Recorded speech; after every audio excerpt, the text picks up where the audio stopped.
नमस्ते जी, स्वागत है आपका हमारे YouTube चैनल परीक्षा भक्ति सार में। जय माता दी। दुर्गा सप्तशती अध्याय 2 देवताओं के तेज से देवी का प्रादुर्भाव और महिषासुर की सेना का वध। देवासुरम भूयुद्धम पूर्ण मंद शतम पुरा। ओम मध्यम चरित्र विष्णु ऋषि महालक्ष्मी देवता उष्णी छंद शाकंभरी शक्ति दुर्गा बीज वायु तत्व और यजुर्वेद स्वरूप हैं। श्री महालक्ष्मी जी को प्रसन्नता के लिए मध्यम चरित्र के पाठ में इसका विनियोग है। मैं कमल के आसन पर बैठी हुई प्रसन्न मुख वाली महिषासुर मर्दिनी भगवती महालक्ष्मी का भजन करती हूँ, जो अपने हाथों में अक्षमाला फरसा गदा बाण वज्र पद्य धनुष कुंडिका दंड शक्ति खड्ग ढाल शंख घंटा मधुपात्र शूल पाश और चक्र धारण करती हैं। ऋषि कहते हैं, पूर्व काल में देवताओं और असुरों में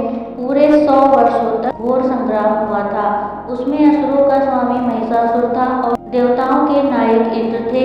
उस युद्ध में देवताओं की सेना महाबली असुरों से परास्त हो गई। संपूर्ण देवताओं को जीतकर महिषासुर इंद्र बन बैठा। तब पराजित देवता प्रजापति ब्रह्मा जी को आगे करके उस स्थान पर गए जहाँ भगवान शंकर और विष्णु विराजमान थे।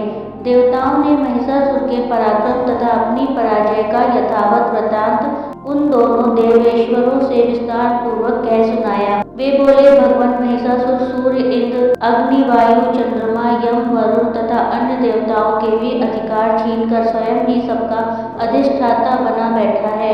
उस दुरात्मा महिष ने समस्त देवताओं को स्वर्ग से निकाल दिया है। अब वे मनुष्यों की भांति पृथ्वी पर विचरते हैं। दैत्यों की यहाँ सारी करतूत हमने आप लोगों से कह सुनाई। अब हम आपकी ही शरण में आए हैं, उसके वध का कोई उपाय सोचिए। इस प्रकार देवताओं के वचन सुनकर भगवान विष्णु और शिव ने दैत्यों पर बड़ा क्रोध किया। उनकी भौहें तन गई और मुख टेढ़ा हो गया। तब अत्यंत कोप में भरे हुए चक्रपाणी श्री विष्णु के मुख से एक महान तेज प्रकट हुआ। इसी प्रकार ब्रह्मा शंकर तथा इंद्र आदि अन्यान्य देवताओं के शरीर से भी बड़ा भारी तेज निकला।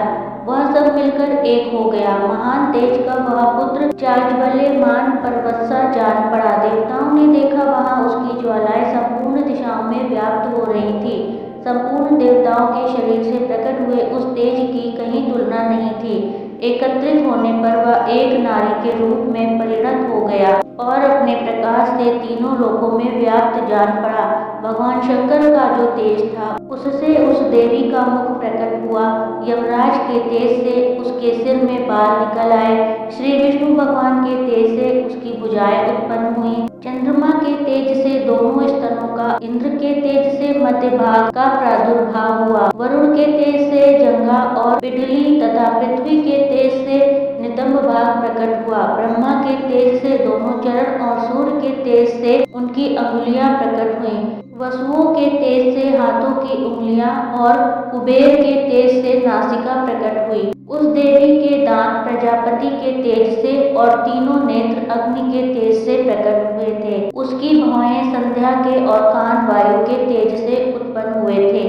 इसी प्रकार अन्यान्य देवताओं के तेज से भी उस कल्याणमयी देवी का आविर्भाव हुआ। तदंतर समस्त देवताओं के तेज पुण्य से प्रकट हुए देवी को देखकर महिषासुर के सताए हुए देवता बहुत प्रसन्न हुए। पिनाकधारी भगवान शंकर ने अपने शूल से एक शूल निकालकर उन्हें दिया। फिर भगवान विष्णु ने भी अपने चक्र से चक्र उत्पन्न करके भगवती को अर्पण किया। वरुण ने भी शंख भेंट किया। अग्नि ने उन्हें शक्ति दी और वायु ने धनुष तथा बाण से भरे हुए 2 तरकस प्रदान किए। सहस्त्र नेत्रों वाले देवराज इंद्र ने अपने वज्र से वज्र उत्पन्न करके दिया और ऐरावत हाथी से उतारकर एक घंटा भी प्रदान किया।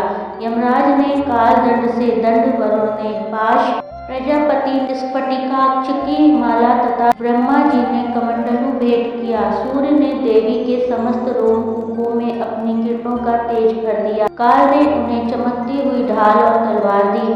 क्षीर समुद्र ने उज्ज्वल हार तथा कभी जीर्ण न होने वाले 2 वस्त्र भेंट किए। साथ ही उन्होंने दिव्य चूड़ामणि, 2 कुंडल, कड़े, उज्ज्वल अर्धचंद्र, सब बाहुओं के लिए केयूर, दोनों चरणों के लिए निर्मल नुपुर, गले की सुंदर हंसली और सब उंगलियों में पहनने के लिए रत्नों की बनी अंगूठियां भी दी। विश्वकमणि ने उन्हें अत्यंत निर्मल फरसा भेंट किया, साथ ही अनेक प्रकार के अस्त्र और अभेद कवच दिए।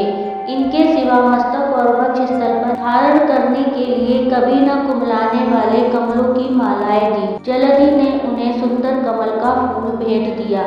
हिमालय ने सवारी के लिए सिंह तथा भांति भांति के रत्न समर्पित किए। धनाध्यक्ष कुबेर ने मधु से भरा पान पात्र दिया तथा संपूर्ण नागों के राजा शेष ने, जो इस पृथ्वी को धारण करते हैं, उन्हें बहुमूल्य मणियों से विभूषित नागहार भेंट दिया। इसी प्रकार अन्य देवताओं ने भी आभूषण और अस्त्र शस्त्र देकर देवी का सम्मान किया। तत्पश्चात उन्होंने बारंबार अट्टहास पूर्वक उच्च स्वर से गर्जना की। उनके भयंकर नाद से संपूर्ण आकाश गूंज उठा। देवी का वह अत्यंत उच्च स्वर से किया सिंहनाद कहीं समा न सका। आकाश उसके सामने लघु प्रतीत होने लगा। उससे बड़े जोर की प्रतिध्वनि हुई, जिससे संपूर्ण विश्व में हलचल मच गई और समुद्र कांप उठे, पृथ्वी डोलने लगी और समस्त पर्वत हिलने लगे। उस समय देवताओं ने अत्यंत प्रसन्नता के साथ सिंहवाहिनी भवानी से कहा, देवी तुम्हारी जय हो। साथ ही महर्षियों ने भक्ति भाव से विनम्र होकर उनका स्तवन किया। संपूर्ण त्रिलोक को क्षोभग्रस्त देख दैत्यगण अपनी समस्त सेना को कवच आदि से सुसज्जित कर हाथों में हथियार ले सहसा उठकर खड़े हो गए। उस समय महिषासुर ने बड़े क्रोध में आकर कहा, यह क्या हो रहा है? फिर वह संपूर्ण असुरों से घिरकर उस सिंहनाद की ओर लक्ष्य करके दौड़ा और आगे पहुंचकर उसने देवी को देखा, जो अपनी प्रभा से तीनों लोगों को प्रकाशित कर रही थी।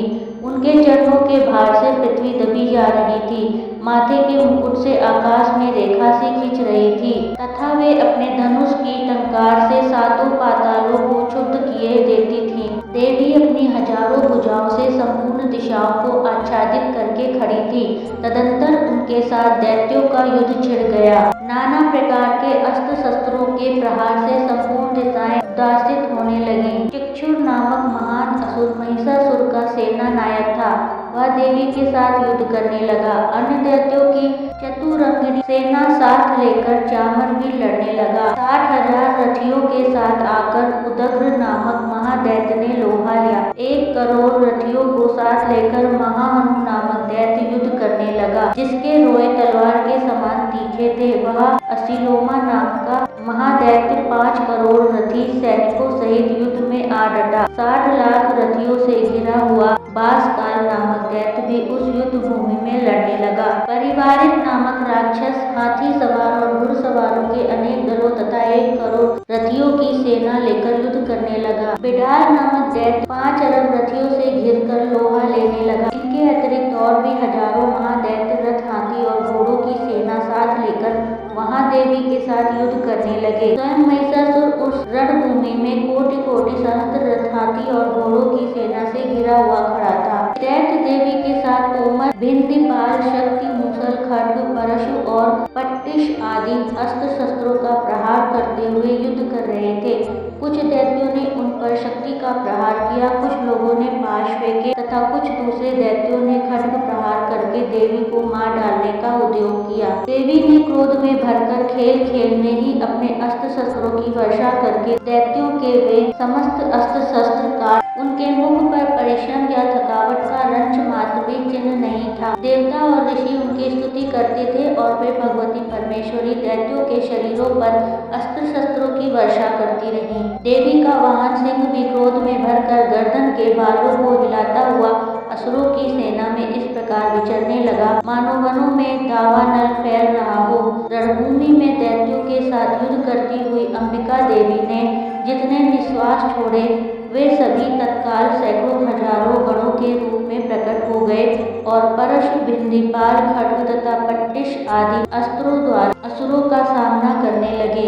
देवी की शक्ति से बढ़े हुए वे गण असुरों का नाश करते हुए नगाड़ा और शंख आदि बाजे बजने लगे। उस संग्राम महोत्सव में कितने ही गण मृदंग बजा रहे थे। तदंतर देवी ने त्रिशूल से, गदा से, शक्ति की वर्षा से और खड्ग आदि सैकड़ों महादैत्यों का संहार कर डाला। कितनों को घंटे के भयंकर नाद से मूर्छित करके मार गिराया। बहुतेरे दैत्यों को पास से बांधकर धरती पर घसीटा कितने ही दैत्य उनकी तीखी तलवार की मार से दो दो टुकड़े हो गए, कितने ही गदा की चोट से घायल धरती पर सो गए, कितने ही मूसल की मार से अत्यंत आहत होकर रक्त वमन करने लगे। कुछ दैत्य शूल से छाती फट जाने के कारण पृथ्वी पर ढेर हो गए। उस रण में बाढ़ समूहों की वृष्टि से कितने ही असुरों की कमर टूट गई। बाज की तरह झपटने वाले देव पीड़क दैत्यगण अपने प्राणों से हाथ धोने लगे। किन्हीं की बाह छिन्न भिन्न हो गई, कितनों की गर्दनें कट गईं, कितने ही दैत्यों के मस्तक कट कट कर गिरने लगे। कुछ लोगों के शरीर मध्य भाग में ही विदीर्ण हो गए, कितने ही महादैत्य जांघ काट जाने से पृथ्वी पर गिर पड़े। कितनों को ही देवी ने एक बाह, एक पैर और एक नेत्र वाले करके दो टुकड़ों में चीर डाला। कितने ही दैत्य मस्तक कट जाने पर भी गिर उठ जाते और केवल धड़ के ही रूप में अच्छे हथियार हाथ में ले देवी के साथ युद्ध करने लगते। दूसरे कबंध युद्ध के बाजों की लय पर नाचते थे। इतने ही बिना सिर के धड़ हाथों में खड्ग शक्ति और सृष्टि लिए दौड़ते थे तथा दूसरे महादैत्य ठहरो ठहरो यह कहते हुए देवी को युद्ध के लिए ललकारते थे। जहाँ वह घोर संग्राम हुआ था वहाँ की धरती देवी के गिराए हुए रथ, हाथी, घोड़े और असुरों की लाशों से ऐसी फट गई थी कि वहाँ चलना फिरना असंभव हो गया था। दैत्यों की सेना में हाथी, घोड़े और असुरों के शरीर से इतनी अधिक मात्रा में रक्तपात हुआ था कि थोड़ी ही देर में वहाँ खून की बड़ी बड़ी नदियाँ बहने लगी। जगदम्बा ने असुरों की विशाल सेना को क्षण भर में नष्ट कर दिया। उसी तरह जैसे दृढ़ और काठ के भारी ढेर को आग से कुछ ही क्षणों में भस्म कर देती है और वह सिंह भी गर्दन के बालों को हिला हिलाकर जोर जोर से गर्जना करता हुआ दैत्यों के शरीर से मानो उसके प्राण चुने लेता था, वहाँ देवी के गणों ने भी उन महादैत्यों के साथ ऐसा युद्ध किया जिससे आकाश में खड़े हुए देवतागण उन पर बहुत संतुष्ट हुए, फूल बरसाने लगे। इस प्रकार से मार्कंडेय पुराण में सावर्णिक मन्वंतरी की कथा के अंतर्गत देवी महात्म्य में महिषासुर की सेना का वध का नामक दूसरा अध्याय पूरा हुआ।